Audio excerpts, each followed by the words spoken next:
Pemirsa, 2 orang staf di Rektorat Universitas Pendidikan Ganesha Undiksa Singaraja Buleleng terkonfirmasi positif COVID-19.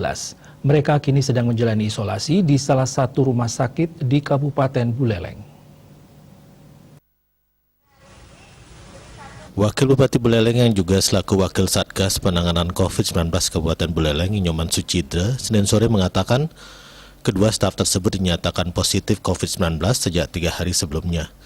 Keduanya merupakan klaster dari Kelurahan Banyuning, Singaraja. Dengan adanya kasus positif tersebut, pihak Rektorat Undiksa telah menginstruksikan stafnya untuk bekerja dari rumah atau work from home (WFH) hingga 2 minggu ke depan.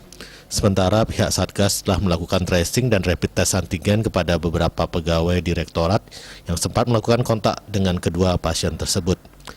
Dari hasil rapid yang dilakukan termasuk kepada Rektor Undiksa Nyoman Jampel, dinyatakan seluruhnya non-reaktif.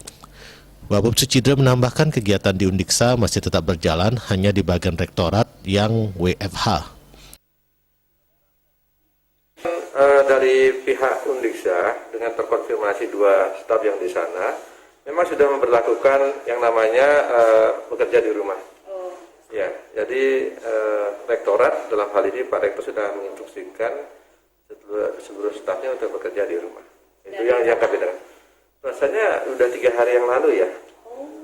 Sudah 3 hari yang lalu setelah terkonfirmasi stafnya ada 2 orang. Nah, seluruh staf Rektorat sekarang melalui Vicon aja mereka bekerja jadi work from home. Tetapi kegiatan-kegiatan yang lain masih tetap. Ya itu konfirmasi dari Pak Rektor sendiri. Jadi ada stafnya memang dalam perawatan. Tetapi sungkara ya setelah hari ketiga ini sudah baik semua. Sucidra menambahkan 2 orang yang terkonfirmasi tersebut hanya bergejala ringan dan pihaknya tetap memantau agar Undiksa melaksanakan protokol kesehatan dengan ketat. Komang Yuda, Bali TV.